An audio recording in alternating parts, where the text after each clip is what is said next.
ముఖ్యమంత్రి రేవంత్ రెడ్డి వ్యాఖ్యలు నిరసిస్తూ బీఆర్ఎస్ పార్టీ మండల అధ్యక్షుడు మేకల ఆధ్వర్యంలో ఏర్పాటు చేసిన విలేకరుల సమావేశంలో పలువురు నాయకులు మాట్లాడుతూ రాష్ట్ర అత్యున్నత చట్టసభలో హుందాగా వ్యవహరించాల్సిన గౌరవ సీఎం రేవంత్ రెడ్డి గారు మహిళా ఎమ్మెల్యేలను కించపరిచే విధంగా మాట్లాడడం తీవ్ర ఆక్షేపణీయమని ఆవేదన వ్యక్తం చేశారు. సభ గౌరవ మర్యాదలు పాటించాల్సిన ముఖ్యమంత్రి ఇలా దిగజారి మాట్లాడడం శోచనీయమని ఘాటుగా స్పందించారు. ప్రతిపక్షాలను టార్గెట్ చేస్తూ వ్యక్తిగత దూషణకు దిగడం ప్రజాస్వామ్యానికి మంచిది కాదన్నారు. అసెంబ్లీ సాక్షిగా కాంగ్రెస్ ప్రభుత్వం చేస్తున్నటువంటి అహంకారపూరిత ఆవేశపూరిత వ్యాఖ్యలను రాష్ట్ర మొత్తం ప్రజానికం గమనిస్తున్నారని భవిష్యత్తులో వారికి తగిన బుద్ధి చెప్తారని విమర్శించారు. బేషరతుగా తక్షణమే మహిళా ఎమ్మెల్యేలకు క్షమాపణ చెప్పాలని డిమాండ్ చేశారు. ఈ కార్యక్రమంలో బీఆర్ఎస్ పార్టీ మండల అధ్యక్షుడు మేకల ఎల్లయ్య, మాజీ ఎంసీ చైర్మన్ ఏనుగుల శ్రీనివాస్, సీనియర్ నాయకులు ఏలపల్లి రాజు, బైరగోని రమేష్, సనుగుల మాజీ సర్పంచ్ లింగంపల్లి కరుణాకర్, మాజీ ఎంపీసీ మాదా సుప్రసాద్, యువజన నాయకులు భూక్య గబ్బర్ సింగ్, మారుబాక సతీష్ తదితరులు పాల్గొన్నారు. విక్రమార్క గారు తోటి మహిళా ఎమ్మెల్యేలకు క్షమాపణ చెప్పాలని డిమాండ్ చేస్తున్నాం. మన రేవంత్ రెడ్డి గారు మీరు పార్టీలు మారితే కరెక్ట్ అవుతుంది, వేరే వాళ్ళు మా పార్టీలు మారితే తప్పు అవుతుందా? ఆమె మా టీఆర్ఎస్ పార్టీలోకి తెలంగాణ వచ్చిన సందర్భంగా బంగారు తెలంగాణలో ఆమె పాత్ర పోషించడానికి వచ్చింది. నువ్వు అప్పుడు ఎక్కడున్నావు? చంద్రబాబు తోటి తెలంగాణ వద్దని, తెలంగాణ సమైక్యంగా ఉండాలని కోరిన వ్యక్తివి. మా తోటి ఎమ్మెల్యేలను నువ్వు పార్టీ మారాలని ఒత్తిడి తెస్తే వాళ్ళు ఒకరో ఇద్దరో వచ్చి మళ్ళీ రిటర్న్ అవుతున్న సందర్భంగా దాన్ని మీరు ఓర్చుకోలేక వారిని వ్యక్తిగతంగా విమర్శించడమే ఖండిస్తున్నాం.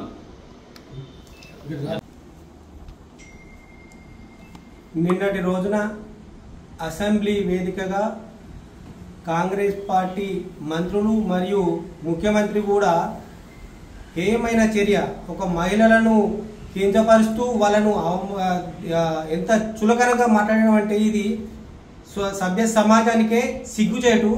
ఒక గౌరవప్రదమైనటువంటి పదవిలో ఉండి ఏం మాట్లాడాలో ఏం మాట్లాడకూడదో ఒక చట్టసభలో మినిమం కామన్ సెన్స్ లేని విధంగా నిజంగా ఆ శాసనసభలో ముఖ్యమంత్రి గారు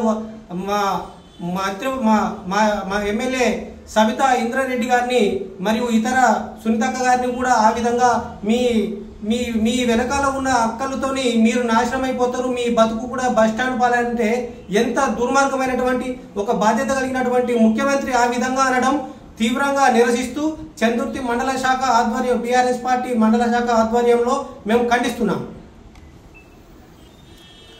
రాష్ట్రాన్ని నడిపిస్తున్నటువంటి ముఖ్యమంత్రి ఉప ముఖ్యమంత్రి గారులే నిన్న నిండు అసెంబ్లీలో టీఆర్ఎస్ మహిళా ఎమ్మెల్యేలను కించపరిచే విధంగా మాట్లాడే దాన్ని చందుర్తి మండల పార్టీ తరఫున తీవ్రంగా ఖండిస్తున్నాం. రేవంత్ రెడ్డి గారు అలాగే బట్టి విక్రమార్క గారు మీరు మీ యొక్క వ్యక్తిగత కక్షలతోటి మహిళా ఎమ్మెల్యేలను నిన్న ఆ విధంగా మాట్లాడడం చాలా బాధాకరం. మీరు పార్టీ మారలేదనే ఒక ఉద్దేశంతో సబితా ఇంద్రారెడ్డి గారిని మన రేవంత్ రెడ్డి గారు ఆ విధంగా మాట్లాడడాన్ని తీవ్రంగా ఖండిస్తున్నాం. మీరు టీడీపీ నుంచి కాంగ్రెస్లకు పోతే కరెక్ట్ అవుతుంది, టీఆర్ఎస్ నుంచి టీడీపీలోకి పోతే కరెక్ట్ అవుతుంది. కానీ మహిళా ఎమ్మెల్యే ఆమె ఒక తెలంగాణ ఉద్యమం కోసం పార్టీ మారడాన్ని ఆ విధంగా మీరు తీవ్రంగా ఖండించి మీరు అది మళ్ళీ ఒకసారి గౌరవ తెలంగాణ రాష్ట్ర ముఖ్యమంత్రి రేవంత్ రెడ్డి మరియు ఉప ముఖ్యమంత్రి మల్లు బట్టి విక్రమార్క గారు మహిళా శాసనసభ్యురాలైనటువంటి సబితా ఇంద్రారెడ్డి గారిని, సునీత లక్ష్మారెడ్డి గారిని తీవ్ర పదజాలంతో దూషించడం అసెంబ్లీ సాక్షిగా ఇది ఒక హేయమైన చర్య. ఇది యావత్ తెలంగాణ మహిళా లోకాన్ని విమర్శించినట్లుగా ఇవాళ బీఆర్ఎస్ పార్టీ భావిస్తూ నిన్నటి అసెంబ్లీలో ఏదైతే ముఖ్యమంత్రి ఉప ముఖ్యమంత్రి చేసినటువంటి వ్యాఖ్యలను చందుర్తి మండల బీఆర్ఎస్ పార్టీ పక్షాన తీవ్రంగా ఖండిస్తూ ఇట్లాంటి చర్యలు మరోమారు పునరావృతం కాకూడదని, ఇట్లాంటి వ్యక్తిగత దూషణలు ముఖ్యంగా సబితా ఇంద్రారెడ్డి గారు 4 పర్యాయాలు ఆమె భర్త ఇంద్రారెడ్డి గారు తెలంగాణ ఉద్యమంలో పేరునికన్నటువంటి కీలక నేత. ఆయన మరణానంతరం ఆమె తెలంగాణ ప్రజలకు సేవ చేయాలన్న ఒక సంకల్పంతో ఇష్టం లేకున్నప్పటికీ రాజకీయాల్లోకి వచ్చి 4 పర్యాయాలుగా ఎమ్మెల్యే అయి ఒక మహిళా లోకానికి ప్రాతినిధ్యం వహిస్తున్నటువంటి గౌరవ మాజీ మంత్రివర్యులు. అలాంటి మాజీ హోంమంత్రిని పట్టుకొని ముఖం ఏడబెట్టుకుంటారు, మీరు మీ బతుకులు బస్టాండ్ అయితే మీ మాటలు వింటే పుట్టగతులు ఉన్నాయి అనే విధంగా మాట్లాడడం నిజంగా శోచనీయం. వెంటనే ముఖ్యమంత్రి రేవంత్ రెడ్డి గారు, ఉప ముఖ్యమంత్రి బేషరత్గా వారి ఇరువురికి క్షమాపణ చెప్పాల్సిందిగా మేము డిమాండ్ చేస్తున్నాం. ఇట్లాంటి చర్యలు గతంలో కేసీఆర్ గారు అసెంబ్లీని 10 ఏళ్ళు నడిపించినప్పుడు ఏ ఒక్క మహిళను కించపరచలేదు. అన్యథగా ఎక్కడైనా పొరపాటుగా మాట జారినట్లయితే వెంటనే దాన్ని సవరించుకోవడం, క్షమాపణ చెప్పడం జరిగింది.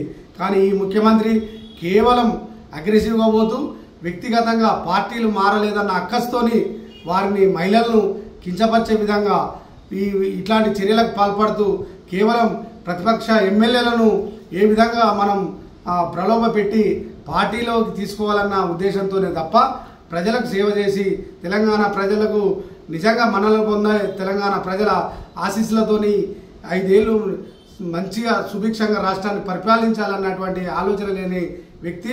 ఇది దురదృష్టకరమైన సంఘటన. ఈ సంఘటన పట్ల మరోమారు మేము ఈ ముఖ్యమంత్రిని, ఉప ముఖ్యమంత్రిని హెచ్చరిస్తూ భవిష్యత్తులో కూడా మహిళలను తగు విధంగా వారికి మర్యాదలు ఇచ్చి సభా సాంప్రదాయాల ప్రకారం అత్యున్నత చట్టసభ రాష్ట్రంలో అట్లాంటి చట్టసభలో ఇట్లాంటి మాటలు మంచి కాదని హితవు పలుకుతూ ఈ వెంటనే వారి ఇరువురు బేషరతుగా క్షమాపణ చెప్పాలని చంద్రుతి మండల పార్టీ పక్షాన వారిని కోరుతున్నాం. Thank you.